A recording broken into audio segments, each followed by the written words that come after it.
Hi everyone, মাই বং কিচেনে আমি আপনাদের সবাইকে জানাচ্ছি স্বাগতম। আজকে আমি আপনাদের জন্য নিয়ে এসেছি ভিন্ন স্বাদের একটি রুই মাছের রেসিপি। আশা করছি আপনারা পুরো ভিডিওটি না টেনে শেষ পর্যন্ত দেখবেন, আর আপনাদের কাছে অবশ্যই এই রেসিপিটি ভালো লাগবে। আর পুরো ভিডিওটি দেখার পর যদি আমার এই রেসিপিটি আপনাদের কাছে ভালো লাগে তাহলে দয়া করে আমার চ্যানেলটিকে সাবস্ক্রাইব করবেন। তাহলে চলুন রান্নায় চলে আসি। এইখানে আমি 4টি রুই মাছের পিস নিয়ে নিয়েছি, আর এগুলোকে ধুয়ে পানিটা ঝরিয়ে নিয়ে আমি এখানে দিয়ে দিচ্ছি হলুদ গুঁড়ো, দিচ্ছি মরিচ গুঁড়ো, আর দিব স্বাদ মতো লবণ। মাছের মধ্যে যতটুকু লবণের প্রয়োজন পড়বে ঠিক ততটুকুই লবণ আমি এখানে নিচ্ছি।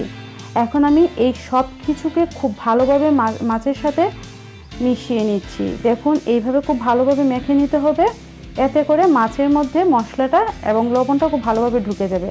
আর এখন এটাকে আমি 10 মিনিটের জন্য রেখে দিব, ম্যারিনেশনের জন্য রেখে দিব, এতে করে মশলাটা খুব ভালোভাবে এর মধ্যে ঢুকে যাবে। আর এখানে আমি একটি মশলা তৈরি করে নিব। এর জন্য আমি একটি কড়াই দিয়ে দিচ্ছি 4 কোয়া রসুন, আর এখানে বড় সাইজের 4টা রসুনের কোয়া আছে। আর এগুলোকে 2 মিনিটের মতো ভেজে আমি এখানে দিয়ে দিচ্ছি 2টি আস্ত শুকনো মরিচ। শুকনো মরিচটাকেও আমি 2 মিনিটের জন্য ভেজে নিয়েছি। আর এখানে দিচ্ছি 1 চা চামচ পরিমাণ আস্ত জিরা। এখন এই সব কিছুকে একসাথে খুব ভালোভাবে আমি ভেজে নিব।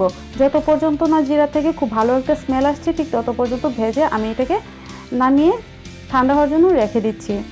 এখন আমি মাছগুলোকে ভাজার জন্য কড়াইয়ে তেল দিয়ে মাছের পিসগুলোকে আমি দিয়ে দিচ্ছি। আর এটাকে খুব আলতোভাবে ভাজতে হবে এবং একটু সময় নিয়ে ভাজতে হবে। যেহেতু মাছের পিসগুলো একটু ভারী, এই জন্য এটাকে একটু সময় নিয়ে ভাজতে হবে। আর ভাজার জন্য সময় যাতে ভেঙে না যায় এই জন্য এদিকে খেয়াল রাখতে হবে।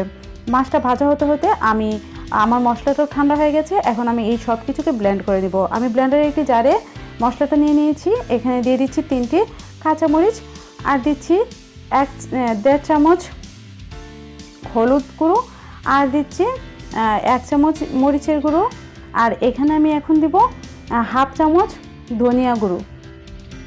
এখন আমি এই সব কিছুকে একটু জলের সাহায্যে খুব ভালোভাবে একটা পেস্ট তৈরি করে নিব। দেখুন এই পাশে আমার মাছ ভাজাটা হয়ে গেছে। এখন আমি মাছগুলোকে নামিয়ে একটি প্লেটে রেখে দিচ্ছি। আর এখন ওই মাছ ভাজার তেলে আমি দিয়ে দিচ্ছি 1 কাপ পরিমাণ পেঁয়াজ কুচি। এখন এই পেঁয়াজ কুচিটাকেও খুব ভালোভাবে ভেজে নিতে হবে, একদম ব্রাউন কালার হওয়া পর্যন্ত পেঁয়াজটাকে আমি খুব ভালোভাবে ভেজে নিচ্ছি। যখন এরকম ব্রাউন কালার চলে আসবে তখন এর মধ্যে পেস্ট করে রাখা মশলাটা আমি এখানে দিয়ে দিচ্ছি, এবং এই মশলাটাও এখানে খুব ভালোভাবে ভেজে নিতে হবে। আর এখানে আমি স্বাদ মতো লবণ দিয়ে দিয়েছি। এখন এই সব কিছুকে আমি খুব ভালোভাবে কষিয়ে নিব। এমনভাবে কষাতে হবে যখন বুঝবেন যে মশলা থেকে তেলটা ছেড়ে দিবে, ঠিক ওই পর্যায়ে বুঝতে হবে যে মশলাটা কষানো হয়ে গেছে।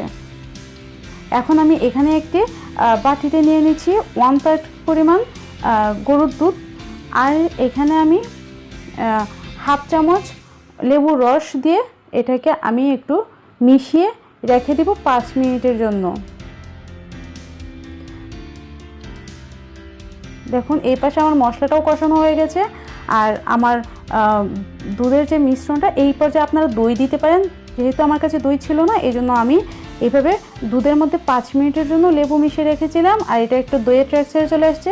এখন এটাকে দিয়েও আমি খুব ভালোভাবে কষিয়ে নিচ্ছি।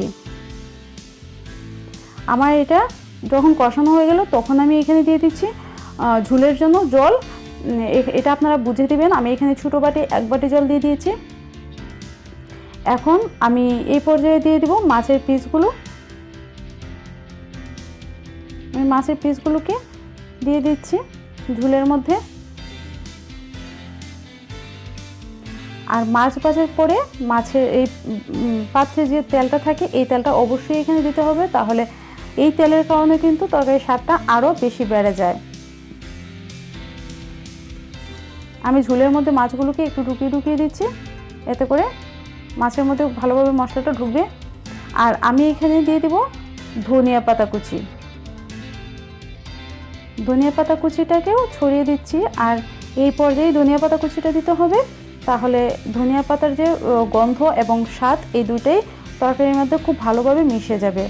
এখন এটাকে আমি 2 মিনিটের জন্য ঢাকনা দিয়ে রাখবো। 2 মিনিট পর আমি এই মাছগুলোকে আবারও উল্টিয়ে দিচ্ছি, এতে করে অপর পাশটাও খুব ভালোভাবে সিদ্ধ হবে এবং তেল মশলাটাও খুব ভালোভাবে ঢুকে যাবে। আর এই পর্যায়ে আপনারা লবণটা টেস্ট করে নিতে পারেন, যদি আপনাদের প্রয়োজন পড়ে তাহলে অবশ্যই আপনারা লবণটা অ্যাড করতে পারেন। মাছগুলো উল্টিয়ে এখন আমি এটাকে 5 মিনিটের জন্য জাল করে নেব। দেখুন 5 মিনিট পর আমার এটি ভালোভাবে হয়ে গেছে। এখন পালা পরিবেশন করার। আমি পরিবেশন করে আপনাদেরকে দেখাচ্ছি। আপনারা আমার এই রেসিপিটি ফলো করে যদি বাসায় তৈরি করেন তাহলে আশা করছি আপনাদের কাছে খুবই ভালো লাগবে। আর ভালো লাগলে আমার চ্যানেলটিকে সাবস্ক্রাইব করবেন এবং কমেন্ট করে জানাতে ভুলবেন না। ধন্যবাদ।